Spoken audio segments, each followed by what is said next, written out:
Hey guys, Crossbow Crow, just popping in quickly to do a quick video on a fig I wanted to share with you on my TCCC Crow's Customs Corner.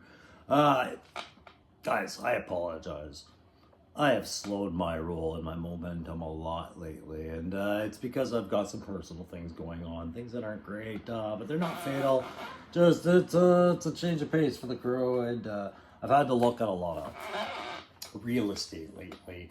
So it's been taking a lot of time as I've been going to these places at the drop of a hat to go look and see if they were worth putting a bid in. So I have been unavailable for a lot of communication and for a lot of content lately. And quite honestly, I've been exhausted, guys. Absolutely exhausted. But that doesn't mean that I didn't have things coming to completion, and I showed you that on the live. I have a bunch of figures that are just on the last bits of details, and today I'm going to show you my Nightforce short fuse, who I chose to do a long time ago, but I just recently decided to do short fuse, having learned lessons about when Hasbro is going to release certain figures, what they're likely to do, things like that. So I saw that come to fruition with my dial tone figure when I chose to do it as a Tiger Force. I felt good about that as days later dial tone was released for the classifier. The name dropped for the classified line is upcoming, or sorry, digital renders were shown of them, I think. Anyways, so yeah, Nightforce short fuse. He was in the Nightforce in the post Joe era of the Venom versus Valor, I believe, and things like that. It was later in the line, long after I collected, and there was a different loadout for him. He was no longer just a mortarman, but a mortarman is really an infantry, right? And I remember having short fuse as a kid with just the mortar, and like many other kids, I kind of wished he had had a rifle and everything like that. So my focus on this is if I'm going to do a V2 tribute to, you know, the Nightforce later in the line version of short fuse. I wasn't going to do it exactly the same. I was going to modernize a lot like what Hasbro says they do with their figures, but I wanted that mortar still, and so I have pieces from Loki Wartooth I've used with this figure, as well as some McFarlane pieces I recently acquired. Because to me, we're not dealing with the short fuse of old. We're dealing with a updated and older, wiser short fuse. So more of a Sergeant Major short fuse, a defensive specialist. Every infantry NCM past the rank of master corporal has to be able to sight a defensive like that. And I picture short fuse being a natural at it. He knows where all the defensive and company level weapons should be to fortify a position and repel enemy attacks. And that's what I kind of pictured with him when I gave him his loadout. Unfortunately, guys, the weather's been really crappy here lately, so I haven't been able to get out into the wild to take decent photos or anything like that. So we're just going to fire it down to the basement where I have that Nightforce display already going, and we'll go have a look at short fuse. Hey, don't forget, you like these videos with the conversions and customs and all that other stuff, or you like my figure reviews, and hopefully we've got some figures coming soon this week that I can review. Beachhead, Jade Stock. Then you go ahead and hit that like, share, subscribe, especially if you do actually like the figures, because short fuse is kind of going to lead the way tonight to my Arctic Lowlight, to my 40K McVenner, to probably my Budo, and a couple others as I chain them all together. Plus I have some vehicles on the way, but we'll just start with this Nightforce short fuse. See you down there. Okay, so here we have our I guess he would be more of a V3 short fuse. I thought it was a V2 that they did the Nightforce in, but it was a V3. I don't recall off the top of my head what the V2 was, but this is the buck I use is a mix of Grunt and I think another Snake Eyes that I had kicking around. So many Snake Eyes. You need any Snake Eyes? Oh, thanks. When I need a Snake Eyes, there'll be plenty lying around. It's that kind of mentality, man. There were so many Snake Eyes for so long, you couldn't help it. They were raining bucks for me to make figs out of.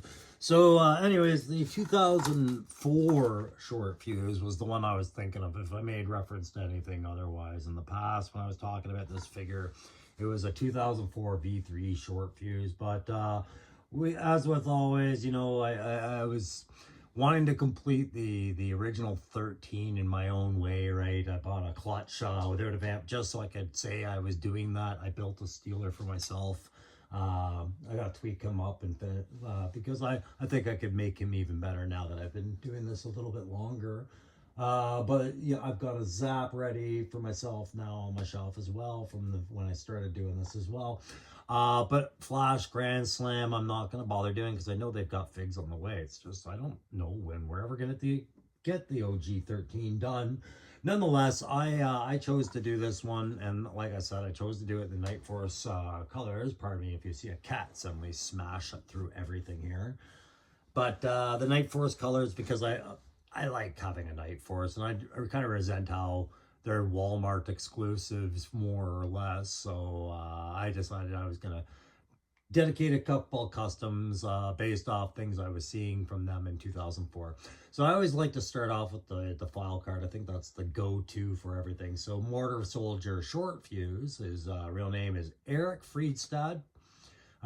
He's a military artilleryman for his primary, and his secondary is an infantry engineer, so an assault trooper basically, but and a combination of infantry and engineer. So yeah, he's like a sapper, all-purpose soldier. Birthplace was Chicago, Illinois. He's a sergeant when the card was written back in '82. So Short Fuse comes from a military family. His father and grandfather both career top sergeants. He enjoys abstract mathematics and can what does this say? And can pilot artillery, azimuths, and triangulations in his head. Special education in artillery school, engineer school, advanced infantry training, qualified expert with the M14, the M16, the M19-111-1A, or A1, pardon me, the M79 grenade launcher, the M2 60mm light mortar, and the M1 81mm medium mortar, all right, your anti-tank mortar.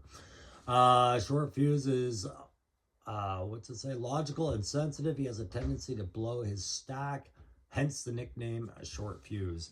So for my shelf cannon, I always picture a Short Fuse, more of a sergeant major, the guy in charge of the defensive.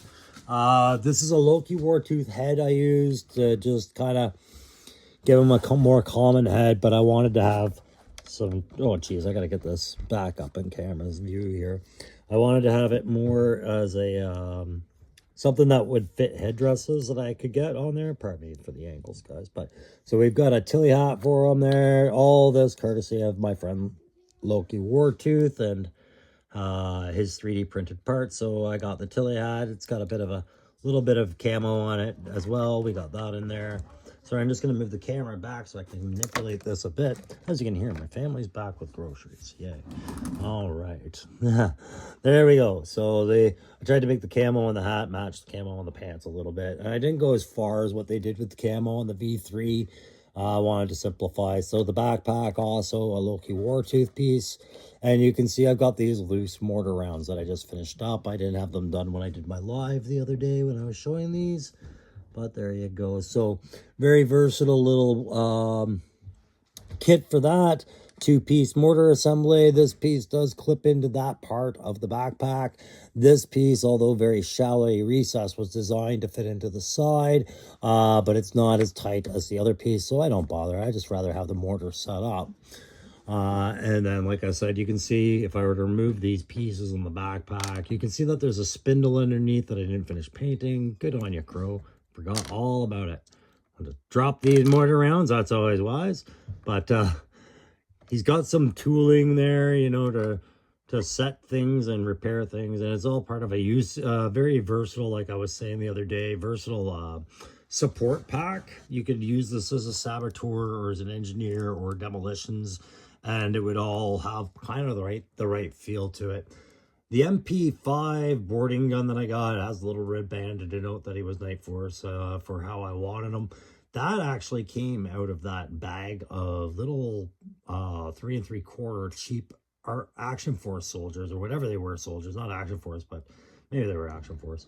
That's what they were called. But this was off that scale. This was a different scale weapons they had dropped into that bag. So I used it for Short Fuse to give him a purse weapon, because he should have a purse weapon. He's just not sitting there lobbing mortars.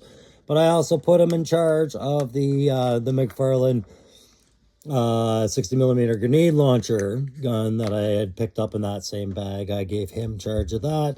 Like I said, feeling up that defensive position. There you go, got the bandolier off. I really enjoyed this piece.